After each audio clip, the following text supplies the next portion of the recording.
So our next panel is going to focus on Denver. And Denver has a strong national reputation as being a place where there are a burgeoning number of charter choices, but a lot of interesting choices in the regular public schools as well, and a place where the school district and the charter sector actually play pretty well together.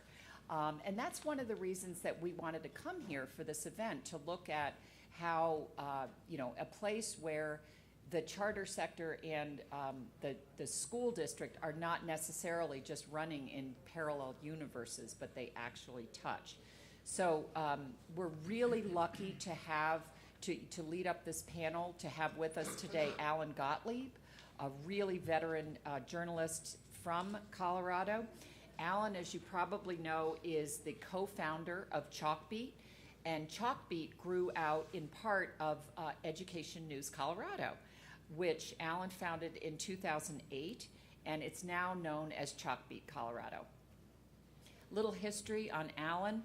After he graduated from college, he did a stint in the Peace Corps in Ecuador, and he then spent 15 years as a newspaper journalist. He moved after that into the world of education policy as a foundation program officer, and then he decided to go back into journalism. He's also an author of 2 books, In the Shadow of the Rockies, which is about the inaugural season of Denver's Major League Baseball team, and the novel Ultimate Excursions. So, Alan, I'll turn it over to you. I'm not going to do lengthy introductions of the panelists because I think we should get right into it. There's a lot to talk about. But just very briefly, to my right is Sharon Bailey, who is a school board member in Denver back in the 90s or 80s and 90s? 80s, late 80s. Late 80s, early 90s. And Sharon has just been a long-time passionate advocate for education issues long after her school board tenure ended. Van Schoales is a career educator. He's done a lot of, founded a successful expeditionary learning charter school here in Denver, Odyssey. He's also a well-known policy wonk and definitely an agitator. So Van's a good person to have on the panel. And farthest to the right is Alyssa Whitehead-Bust, who is currently, I have to open up the book and look at the title because it's not quite a conventional district title, but she is the Chief Academic and Innovation Officer for Denver Public Schools, but also has a long career as an educator and policy person in the world of education. So before we get into some questions, I just want to really quickly try and set a little context, and that is, why should journalists from all over the country care about what's going on in Denver? And that's what we're going to be talking about now. And I think the answer to that, or one of the answers to that, and I'll let everyone else address it as well, is that Denver really has become a portfolio kind of district. But unlike a lot of the other portfolio districts, and I think of New Orleans and I think of Memphis, this is something that Denver has done intentionally to itself rather than having it done to it by circumstance or policy decisions made from outside of Denver. Denver has a large number of charter schools, a large number of other kinds of choice schools, innovation schools, magnet schools, and a really unique system now that's in its, I think, 3rd year of school choice, where there's only one application or form that all Denver families fill out in order to choose a school, and it could be a district school or a charter school, magnet, innovation, any of those things. So everything is done in one form. The other piece of context that I actually think is important that we were just talking about before this started is that Denver, or Colorado, is a open choice state by law, so that if you want to send your school to, or your child to a school in a different district, if you can get your child there and space is available, you can send your child anywhere you want. Unlike places where you're assigned to a school and unless you go through huge amounts of paperwork, you have to send them there. You can send your child anywhere you choose, again, based on space available. So that context kind of creates the landscape under which choice tends to flow much more freely here than it does in some places. So I guess one of the questions I wanted to sort of start with is, given all of this and given the one choice system and everything, how meaningful in reality is choice to families in Denver? How well does it work for different kinds of families? Do you want to start with that, Sharon? Yeah, let me do that. I sort of feel a little bit like Al Pacino in Godfather 2, where he talks about, I try to get out, but they keep pulling me back in. And that's what these education issues do for me. And what I see is, and I'm very proud of, I'm a product of Denver Public Schools. I have sons who went through the schools. I believe in choice. I was on the board when we did the first charter school in Denver, that PS1, and authorized many, many others. But one of the things that I was concerned about when I left the Board of Education was the fact that I don't think we kept an eye on equity. And what I'm seeing now in the school choice process is that it does not have very much meaning in terms of closing achievement and opportunity gaps for students of color. Even though there's choice, choice is not enough. And if you look close at the numbers, and maybe we can talk a little bit more about that, is that choice is distributed unequally across the city in terms of different regions. It's also distributed unequally by race, class, and language. So, why Denver is a role model, I don't get, but maybe I'm not on board with all of it. But then, more than that, I think when you put Denver in the context of a state that underfunds K through 12 and higher education, in addition, we've got the largest degree attainment gap in the nation here between Anglo and white students. We have to look a lot more closely than we are in terms of what's happening along the entire pipeline. So it has some meaning. I have a grandson at DSST, and I'm loving it. I truly am, but there's always some issues, even with a high quality charter school like that. So I think we've got to look deeper and further in terms of really addressing the needs of minority students in particular. Alyssa, let me just ask a question based on what Sharon just said, which is that I know that under the new Denver plan, which is a strategic plan that Denver just passed a new version of, or the board did in the fall, equity is one of the things that kind of has risen to the top. Can you talk a little bit about how the district is trying to address the concerns that Sharon just expressed? Absolutely. So I would build on Sharon's comment. I entirely agree that choice simply for the sake of access is important because it allows families to exercise their own decision making to find the best match for their kids. Equitable access to high performing schools is the end goal. And we're not there yet. It's something that we talk about all the time within the district. How do we ensure that every student in the city, regardless of their zip code, regardless of their socioeconomic status, their racial ethnic background, their native language, has the same access to high performing schools? And that happens in a number of ways. I actually think a choice system is one of the necessary foundational pieces to ensure you can ultimately fulfill that vision. But I think there are many other pieces that are inherently needed to create equity.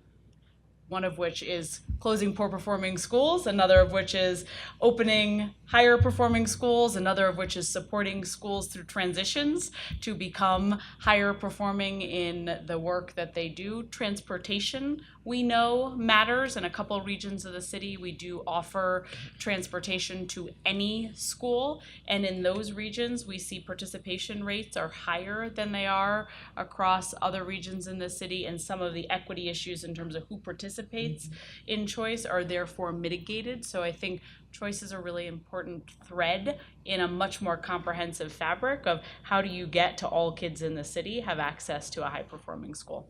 And Van, you're a close observer and on the outside, but close to the district in some ways. So how do you think DPS is doing in terms of the equity and choice front and providing equitable access to good choices for all families? Yeah, so just a little bit more just from my perspective. I run an organization called A+ Denver, and we're an independent group that doesn't have any connections in terms of board members or employees of the district. And I would say about 70% of this time, we're hammering the district about something they're not doing or saying they need to change something. And I would say the other time, and the other time we're saying, they're doing a great job and they need to do more of X. So we're sort of an unusual organization in that our focus is around Denver and improving the public education in Denver. So I guess just a couple things around the choice. I think one is that I think oftentimes when people talk about school choice, they confuse the mechanism of and by which people choose schools, or the means, or whether or not they can or can't choose, with quality and of those schools. And so it's really important to separate those things and be a little bit more rigorous in the discussions or descriptions of those things. Denver, like a lot of districts, 3 years ago we did a study. A number of us were involved in this study, and we took a look at how many different processes within Denver public schools there were for for families to get into schools. And we found that there were around 180 schools in Denver at the time, and there were around 65 different processes to get into schools.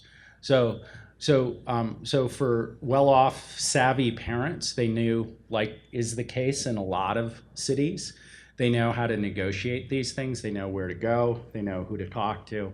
And about a third of the kids were getting into schools, and we had no idea how they were getting. The district had no idea how they got into those schools, and we didn't know how they got into those schools. So part of so what happened was a number of us on the outside of the district said, hey, wouldn't it be nice if we had one choice, we had one application? And so, and actually somewhat surprising to some of us, we went to the district, and the district said, yeah, we totally agree with you.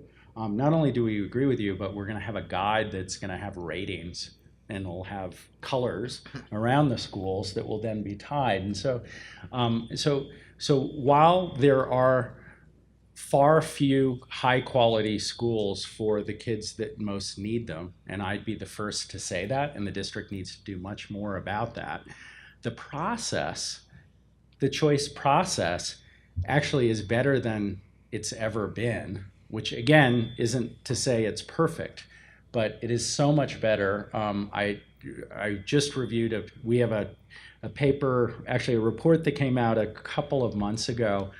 We partnered with the University of Washington, SERPI, and they put out a study about the choice process in the district, and it's sort of chock full of data for the data geeks out there. And we're also I just reviewed a paper that's going to be coming out shortly from the University of Washington that compares New Orleans to Denver. And one of the interesting things is, I mean, New Orleans is all charters, right? Or pretty much all charters. And in Denver, it's a mix. Like around half the schools are sort of active schools of choices, and the other half are district neighborhood schools. And it would appear in this paper, there's some evidence that people are more bought into the choice system in Denver, let's say, than they are in New Orleans, which was actually kind of a surprise. So look for the paper. I think it'll be kind of newsy when it comes out. I'm hoping it'll come out in the next month or so. So I'll stop there. I can keep rambling. Thanks. One other thing, I think just sort of some basic information that would be helpful for people to understand here in addition to the state law about choices. Alyssa, could you describe briefly, I mean, it's not here in Denver, it's not just charter schools and traditional neighborhood public schools. There's quite a few different kinds of choice options here, and I just think it would be helpful for people to understand what those are too, briefly. So we're a district of roughly 200 schools, and our schools fall predominantly into 3 different governance types. We have within the system 46 charter schools this year, the 14-15 school year. That will grow next year. We have within the system 37 innovation schools.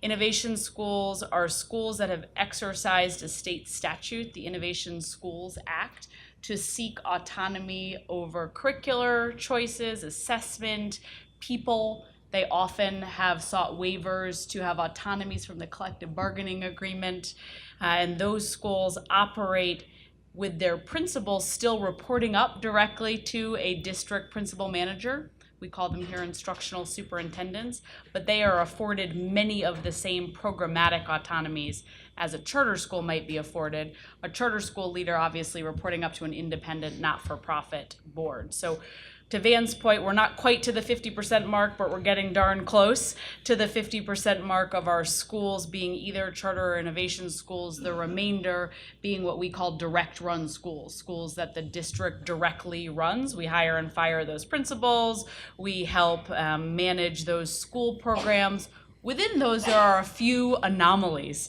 where schools are magnet programs. Denver School of the Arts, as an example, has quite a bit of flexibility to have a program design and model that's quite different than the district's. Important to note, this is pretty unique in Denver, regardless of governance type, Denver Public Schools is the local educational authority. We are the LEA for all schools within the district. That's quite unusual. In many contexts, charter schools have a different LEA than the district. And so when we end up talking about collaboration and relationships, I think the fact that we are the LEA for all schools creates a little bit of a binding force in our environment.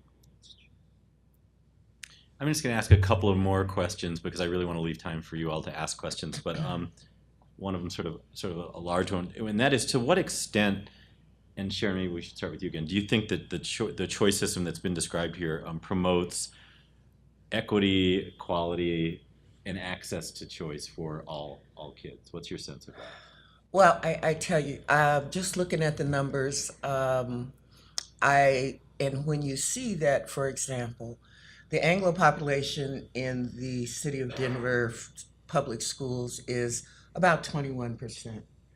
But if you look across at different types of schools, particularly where the quality seats are, you'll see that they'll make up a majority of the students who have access to that program. And you see that over and over and over again, and I can give you some examples. So I really don't think, and there are some reasons why. I think the Latino and African American communities have not really been brought to the table. I think a lot of what's happening in reform, particularly with charters and choices, is happening in exclusion of those communities. And I can give you examples of that. But one of the things that I think that we're not looking at are things like opportunity gaps, again, that go along with the access issue, and teacher competency, and the recruitment of minority teachers, and engaging parents differently. There are a lot of pieces to this choice thing that aren't really being managed in a way that I think can promote equity. So I want to build on that. If what's interesting in Denver is that a lot of the charters, for instance, there's a bigger charter sector in the middle and high school. High school being driven by Denver School of Science and Technology, and those are also super high performing schools. And what's interesting, to speak to Sharon's point, if you look at, there are fewer choices at the elementary level because elementary schools are, like in most places, are tied to boundaries, neighborhood boundaries, and those are in fact tied to, and those then have this relationship with the housing stock and so on. And so, like, when you look at the most sought after schools, to Sharon's point, Sharon did some data analysis off of some data that we had done about who picks what are the most sought after schools. And it's interesting, there are more, let's say, whiter, less low-income schools at the elementary level that people want to be in, because those are the highest performing schools. And they're bounded by neighborhoods, and they're not growing. So you have high-performing neighborhood schools, they're not replicating. And then you see at the middle and the high school level, what's interesting is those schools that are sought after are in fact the charter and the magnet schools. And with the exception, the magnet schools are the least inclusive. So they're the most white, they're the most rich. And so if you just said, well, I'm speaking to Kevin and Wellner and to Mike Petrilli, if you took the charter sector out of Denver in terms of choice, and we've had choice for a while in Denver, particularly since the end of busing in 1996, the choice would just be for white folks. And so, so at least in Denver, the growth of the charter sector, and again, I'm after quality schools. I could care less who's running them. Looks good. I mean, that's helping. We don't have enough of them, though. That's the problem. So I would build on both of those comments. I think that choice has had an influence on our shared vision and mission of creating greater equity for kids. I don't think choice unto itself is the game changer. Right. I think interventions in schools and ensuring that there's an adequate supply of high quality seats is the game changer to close opportunity and achievement gaps, and we have a long ways to go to do just that. I think choice matters for a couple of reasons. I think one is that choice, in my mind, access and choice are necessary precursors to equitable access and choice. And so you have to have systems and structures to support access for all families, not just the best educated moms who have time on their hands who can navigate the system for their kids. In many cases, those families are those who enjoy more affluence. So I do think that choice matters as a precursor. I think choice matters because the data we use, we now have one central way of assessing demand. So families have the right to vote with their feet. I think that's actually meaningful from a who should be in charge of matching a school with a family and student. I think that matters from an equity perspective. But as importantly, we now have access to demand data, so we can tell you there are 3 times more students who want to go to McAuliffe International or DSST Green Valley Ranch than there are seats. That matters as we think about who do we replicate, how do we borrow from those success stories. And on the converse, if you have a school that is not adequately filled, you have data that you need to either create interventions or to, in the case of some schools, close or non-renew in the case of charters. Again, I think that's really important in a system that's driving for equity and access. And then I would pick up on Van's point. In Denver, unlike many cities, our charter schools actually serve a higher percentage of students of color, a higher percentage of students who qualify for free or reduced lunch than our district average. And so our charter schools, who particularly at the secondary level that is the case, and particularly also at the secondary level outperform district averages fairly substantively, are providing some of the highest quality seats to our students who most need those high quality seats. We have much more work to do in the elementary space. We have not had the same growth in the choice movement in the elementary space as we have in the secondary space. Right, and I just also say that I really want to sort of emphasize there has been zero change in terms of elementary boundaries, okay, since busing ended, and there actually isn't much of an appetite to those sorts of discussions in terms of actually opening up, let's say, the elementary schools who are in the country club neighborhood. It's called the country club, and it's like the country club school to anybody outside of that. Speaking of demand, there was a fascinating development last week that our Jackie Zubricki from Chalkbeat, Colorado reported on, which is that letters of intent were for the next round of new schools were due last week, and a lot of you I know, or some of you visited a DSST campus this week. They put in letters of intent to open 8 more schools by, I don't remember the year exactly, Jackie, 2020 something or 2021. Mm-hmm. If this happens, DSST could potentially by 2023 or 24, as those schools get fully populated, be educating about a quarter of Denver public school secondary students. That's a charter network that would be educating that large. I don't know if there's anywhere else except maybe New Orleans. I'm not sure there's anywhere that has one charter network educating that percentage. And Houston. Yes, in Houston. Okay, but that's about it. Places. So I guess it raises a fascinating question for me, Alyssa, which is what I've heard is that the top leadership of the district, you, Tom, Susanna, et cetera, and presumably the board are supportive of this, but how is that playing in the lower levels of the bureaucracy and within schools that have to feel threatened the traditional one best system by a network from the outside becoming that dominant. I think you named the tension really well. I think that our job as senior leaders of the district is to ensure that 100% of kids within our system have access to high quality seats. I don't consider it my job to ensure that 100% of kids have seats that we control outside of a charter system. I, like Van, am very agnostic to governance type. I believe deeply that we have direct run schools that are of exceptional quality. I also know that we have charter schools that are of exceptional quality, and we should be replicating what works best so we can put more of those options in front of families and kids. I think that in the case of DSST, they have demonstrated a consistency of ability to demonstrate outcomes for kids that are quite stunning in our context. Some of the highest ACT scores in the state of Colorado at DSST Green Valley Ranch, proving what we all know to be true, which is that all kids can achieve at that level. That's a really important narrative for us to be able to create as a district. Simultaneously, we are putting in place mechanisms to replicate some of our highest performing non-charter schools. So McAuliffe International was also one of those letters of intent that we received last week, also a very high performing school, in this case an innovation school. Grant Beacon Middle School will replicate next year, 2016, at Kepner to open a Kepner Beacon campus. I think it's important. It's a both and in my mind.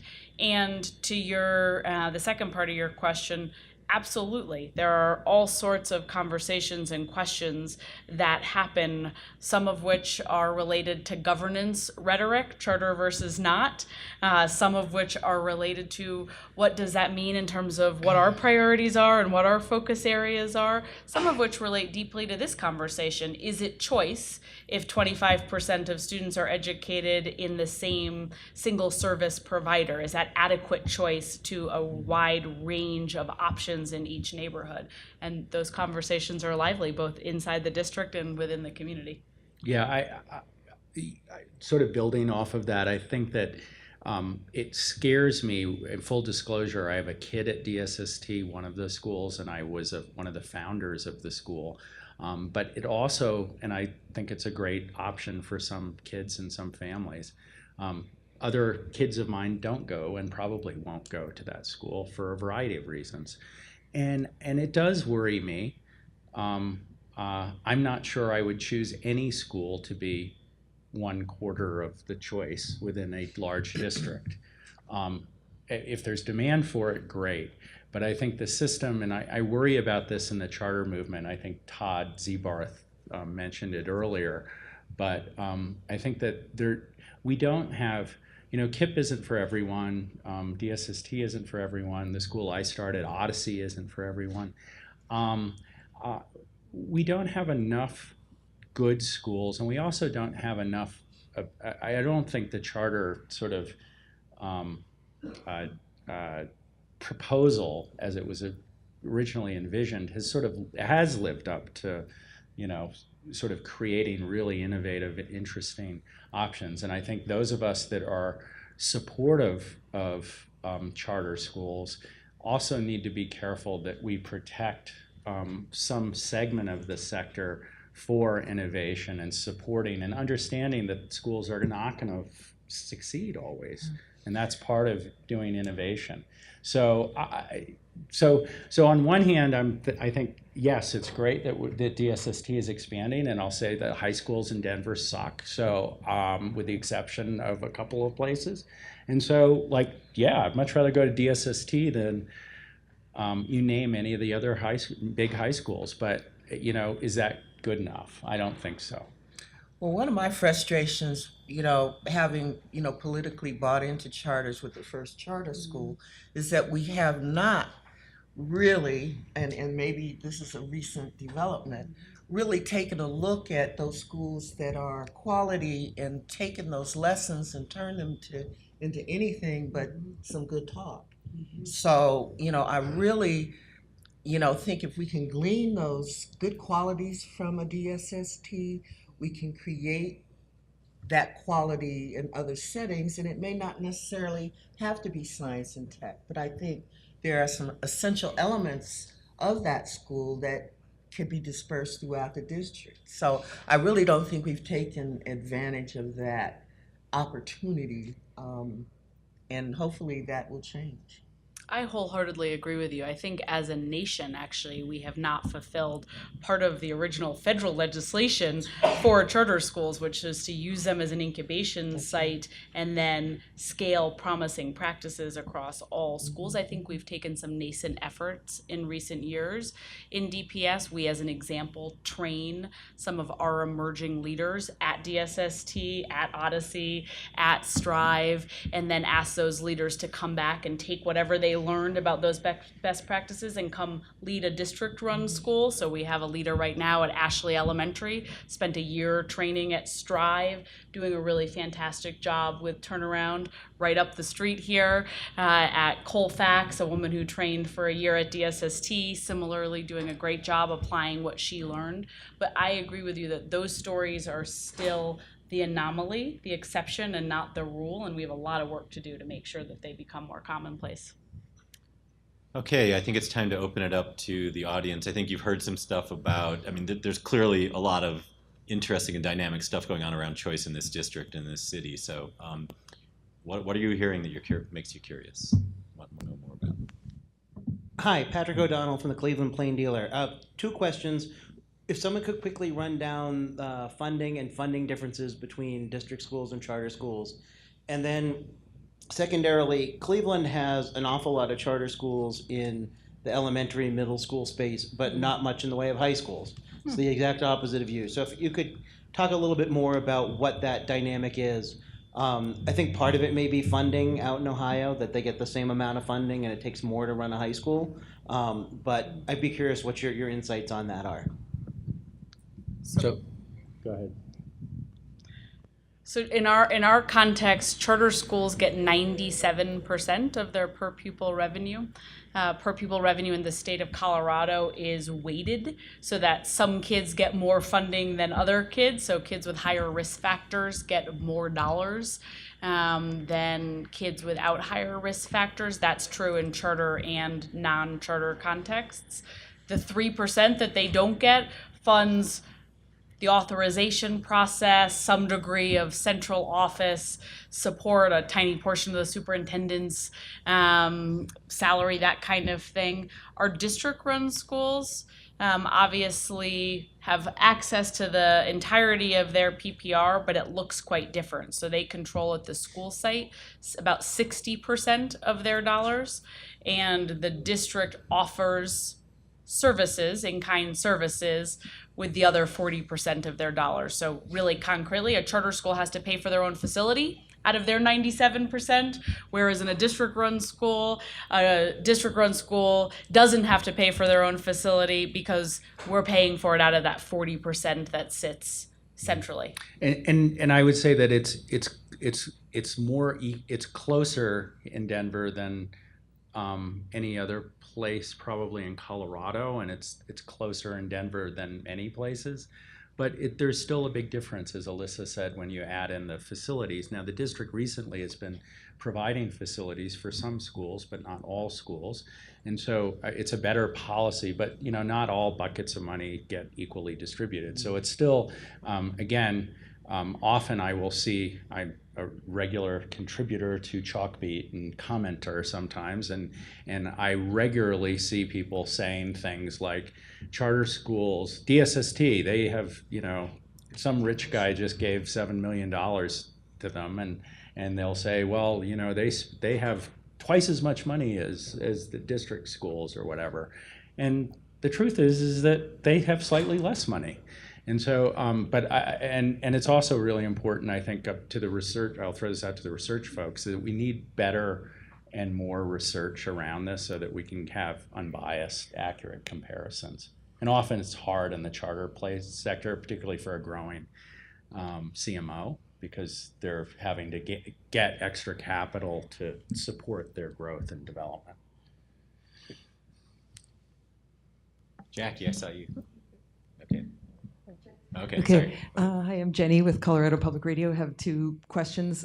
There's been quite a bit in the last few years of principal turnover, districts moving principals out of schools, teachers resigning because of stress over the new principals, and it makes it really hard for district-run schools to compete with charter schools. And I guess I'm wondering if the district feels they have a responsibility in that. The second question is, you talked about it a bit, but with DSST having this big expansion plan, let's not mince words. The school is fundamentally relies a lot on certain strong behavioral control mechanisms. There's been criticisms that it doesn't respond to the social emotional needs of African American males. So I guess I also want to know from the district, I mean, does that trouble you that a quarter of students here might be educated in that model, though it does perform well on tests? Let me just say, I have a sixth grader grandson at DSST. And so I see the discipline framework at work on a daily basis when I get a refocus. And he's a bright kid, and I have concerns about that disciplinary constraint because it can be used to weed students out. So what I had to do literally is go sit down with the dean and all of his teachers and get everybody on the same book.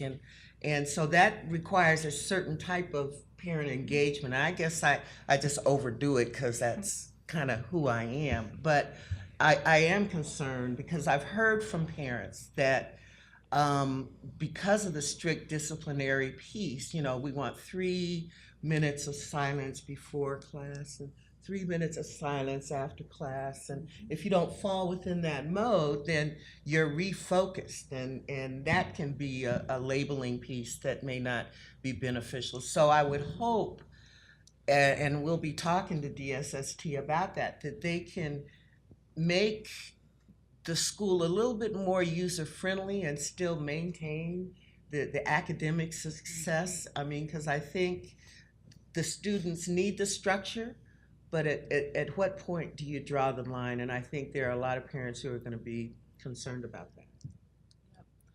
So I heard 2 questions, the first being related to principal and teacher turnover.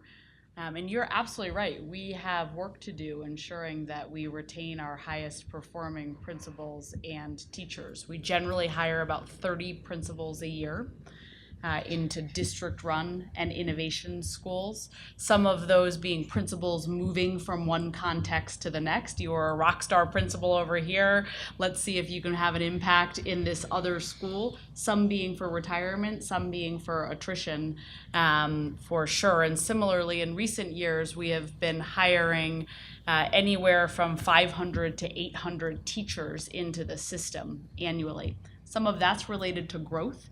DPS is the fastest growing urban school district in the nation, and so some of that is purely making sure there are enough teachers in front of kids, and some of that is 100% because there are transitions in teachers who don't deem it to be the right profession for them moving forward or the right district for them. And so I think there's a whole bunch that we are trying to do to think strategically about retaining our highest performers with larger success rates, as well as ensuring that we are training well a pipeline of aspiring principals and teachers, and happy to talk about what all of those endeavors look like. But it is certainly a place where we are cognizant that there's work to do, and there's some really good success stories, and then there's some places where there's work left to do. I'm not sure I'd want to see the data to think that the comparison to charters is accurate.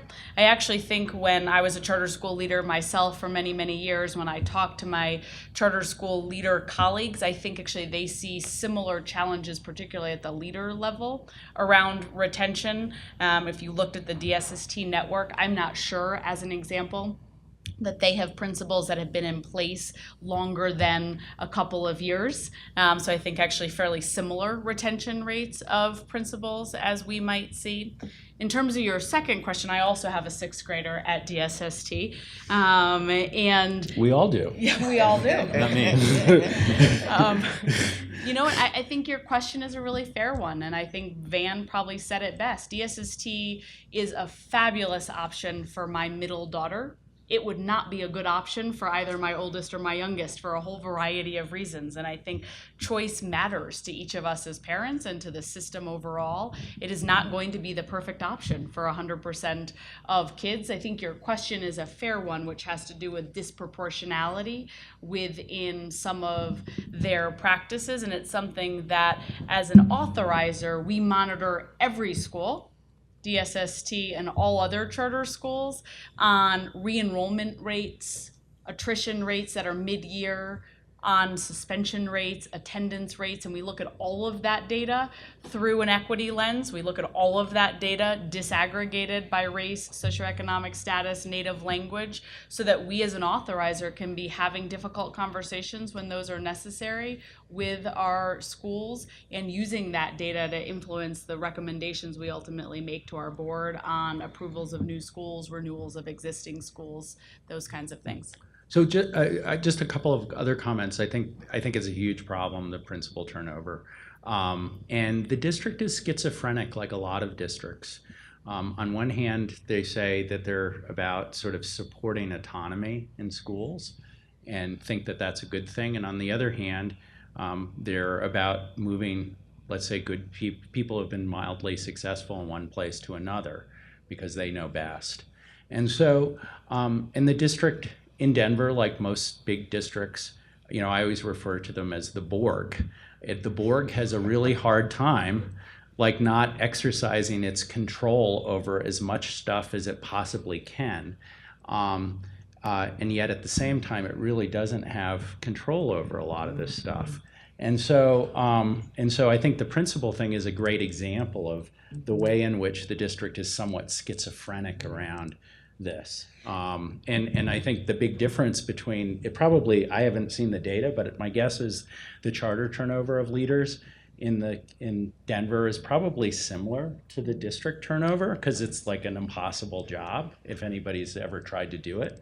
It's really, really hard and takes a lot out of you. But the difference is that they have boards, or they have community organizations that are going to hold fast to whatever the mission and the practice of those schools are. And I think that's a really important thing. You see this in New York City with the New Vision schools. You see that they're a little more autonomous than the other schools in New York, some of the small schools. And so even if you do have turnover at DSST, you know that there's going to be a principal that's going to have the right training and they're committed to that vision. Sometimes in the district, who knows, what's going to happen. In terms of what that turnover of leadership looks like on the ground, is there are African American parents in the far Northeast in particular. Manual High School is another example, where they feel like, well, our kids are guinea pigs. We're waiting for the next new thing, and they're moving around like, trying to make a touchdown, maneuvering between all these different turnarounds and closures and innovations. So they really have said, please, let's get some consistency and leadership. Let's do one good thing for a while so that our kids aren't part of a big experimental laboratory where, you take the good and move it to the ad buildings. So it's having an impact out there. I have the mic, so I guess I'm Jackie Zubricki. So I'm new to Denver, and I've been observing the process that you've got here of managing all the district and charter schools, and it's really interesting to see. But it does seem like it's a lot of work for the district, and maybe sort of like a new kind of work that the district's doing, and things are changing, and we're trying to figure out how to do that. And it also does seem to lead to a lot of uncertainty for all of the schools. Is my contract going to get renewed? Am I going to get closed? And I think the issue of uncertainty in urban school systems, I've seen it on a bigger scale in some other cities, but just the fact that closing schools, is my charter going to be renewed? All of this uncertainty is a part of the system now. I just wonder about that. And I guess the second question is, it's easy for equity and quality to be sort of buzzwords. So I wonder if maybe you could speak about what exactly we're talking about when we're talking about equity and quality in schools. Really small question, I know. How many hours do you have? Oh, that's right. I mean, I think your first question is a fascinating one to me, and it's fascinating because leading change at scale is really, really hard. And I have deep empathy for the amount of ambiguity that change can create in communities. And I think that's something that is really, really important to pay attention to.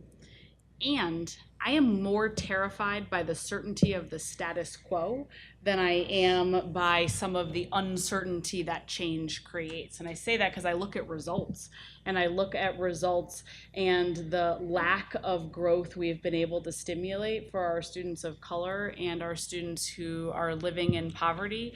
And that compels me to know that we can't continue doing what we've always done and expect that we're going to have the opportunity to ensure that all kids have access to high quality schools. So I appreciate that. I'm more terrified of the status quo than I am of change. And your second question, for me, we haven't really seen that many high quality schools in Denver in the way in which we're going to need to meet the rigor of new standards. And so it'll be really interesting, I think, this year to see what data produces. I think when we look right now at quality, we sometimes euphemistically think that means a green or a blue school. About 60% of our schools are blue or green schools, but I can say from firsthand experience, Those are the two highest ratings. Those are the two highest ratings. The two highest ratings. It's not orange or red. Yeah, it's good, not really bad. In our performance evaluation system, there's an enormous range within those blue and green schools. So I think your question is actually a really astute one, which is how do we make sure that what we're communicating is high enough quality is in fact high enough quality to ensure college and career readiness. So we certainly right now have students being educated within green schools, are meeting expectations, good schools who cannot read on grade level and will not be college and career ready unless something dramatic changes. And that is something that I think we have to problem solve on. I think assessment data from this upcoming round of park assessments, which launch right here in the next couple of weeks, will be really, really informative.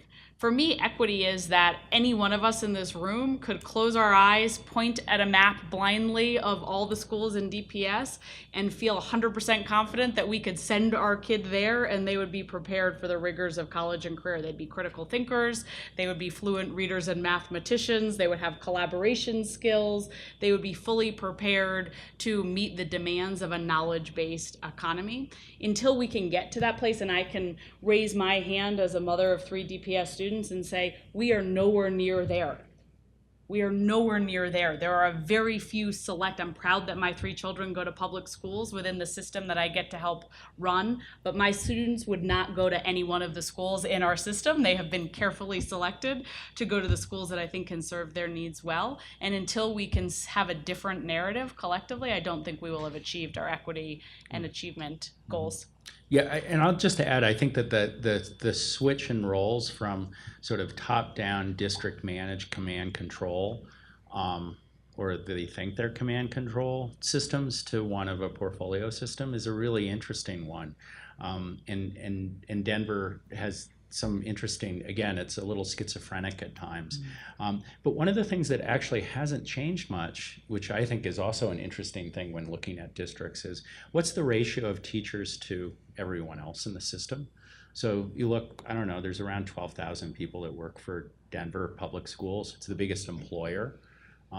It has a bigger budget than the city of Denver does. I mean, that's kind of interesting. A lot of people don't know that. And yet there are only like, how many teachers? 4,500 teachers, something like that? 4,800. So it's like a little more than a third of the people that work in Denver Public Schools are teachers. Like, you'd think the union would be going crazy over things like that.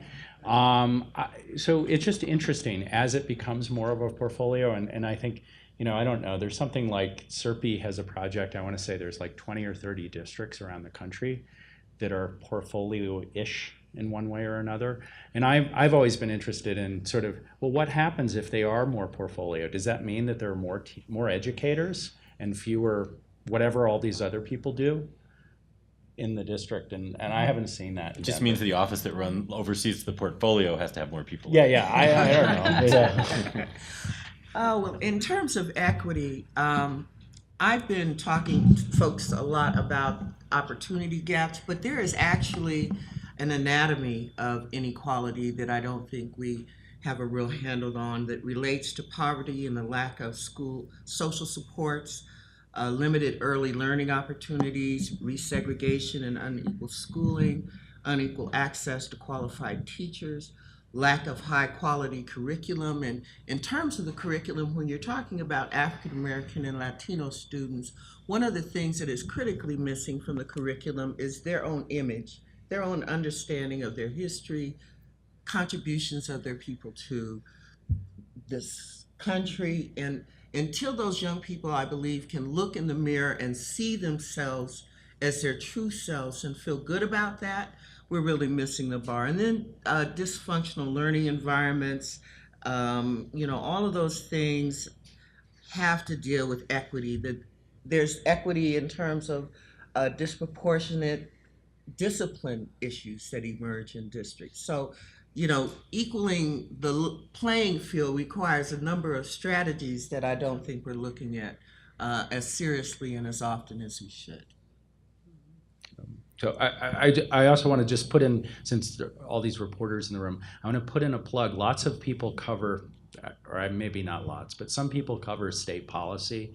And particularly given where the country is going federally and some of the backlash around some of this reform stuff, I just think we need more folks spending more time looking at what big urban districts are doing, what they're actually doing. What about the big charter networks? And also big charter networks too, because I completely agree. I mean, a number of us we threw Whitehead out of Denver and I think out of Colorado, but I'm not 100% sure. K-12 is on the brink of getting sort of shut out of Colorado because because I think a lot of charter folks actually have done the right thing on that, but we need more of that. And I think that's interesting to take a look at too. Hi, I'm Grace Tatter. I'm from Chalkbeat, Tennessee. Where does diversity fit into your idea of equity, and if school choice ends up with people choosing to go to racially homogenous schools, is that okay with you as a district? We've used the choice system recently to try to ensure that we are creating inclusive heterogeneous schools. I'll give one really concrete example, which is in what we call the Greater Park Hill Stapleton community, a community that is divided by a couple of major thoroughfares that has historically been very, very segregated in school populations, and also a community where we've seen a pretty wide range of results that follow the trend lines of that segregation.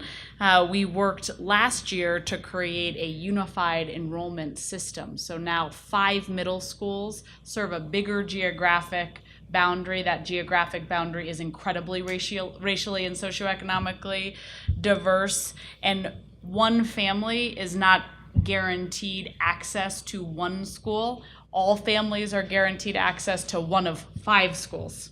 And so what that's done is ensure that we have the opportunity to create more integrated environments. I believe deeply in the power of inclusive schools. The school that I founded was based very much on the premise of creating an integrated model. I believe that's important for a whole number of reasons as an option for families, one of which has to do with the achievement that you can stimulate, one of which is much more about a social justice agenda and making sure that we're able to create schools that promote social justice and social justice values in their students. I think that's part of a choice system that's really, really important.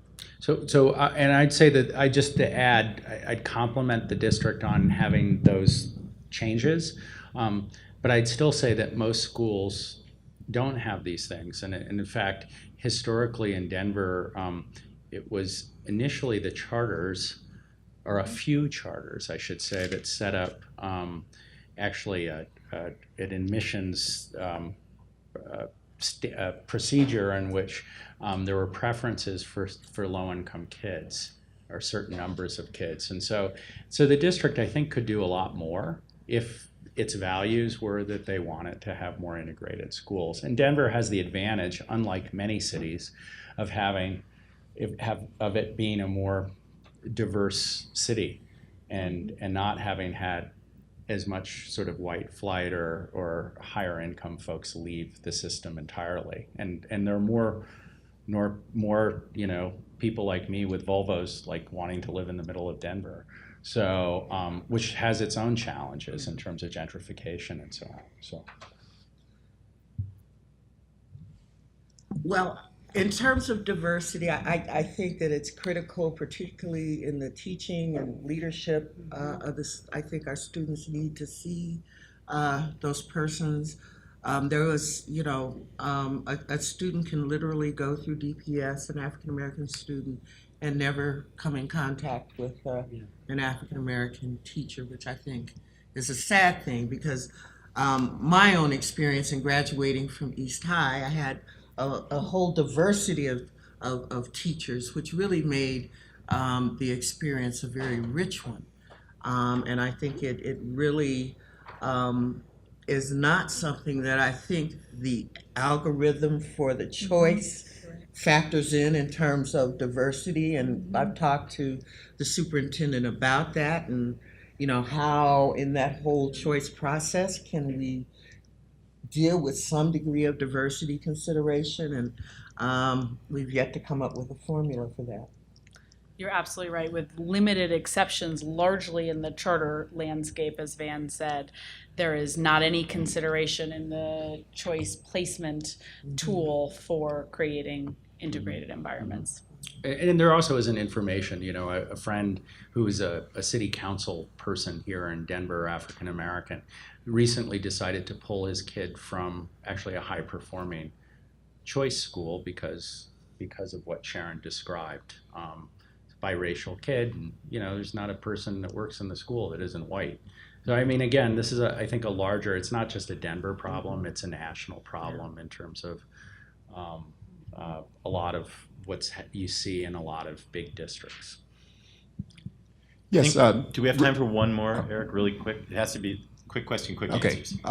Richard Whitmire, freelance writer. Alyssa, let me ask you to look into the future, if you would. Earlier, you said you've got 46 charters, 37 innovation, I guess at least roughly 120 direct run. Correct. Let's say that you are successful moving out and you do get a lot more high quality seats.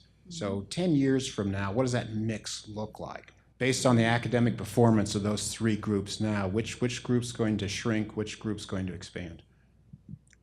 It's a really, really astute question. I see that we will continue to expand based on quality, not based on governance. So it's a little bit hard for me to answer that question, Richard, other than to say that we will remain governance agnostic. I think one of the most exciting pieces of work we are starting next year is this notion of creating innovation management organizations, we're calling them. So replicating the best practices of our CMOs and creating what we're calling IMOs, and trying to see if we can produce similar success replicating some of our highest performing innovation schools. I certainly know that within the next 5 years, our charter and innovation schools will easily cross that 50% mark and probably get closer to the 60% mark, just based on the trajectory of build out that we have right now. So when I talk about numbers of schools, many of those schools are still building their grade levels. And so as we look into the future, there will both be more of those schools and they will serve a larger percentage of kids as they get to full scale. I think that pretty much wraps up the time we have for this panel. So thanks for your thoughtful questions, and thanks to our panelists. Thank you. Good job. Thanks, Sharon.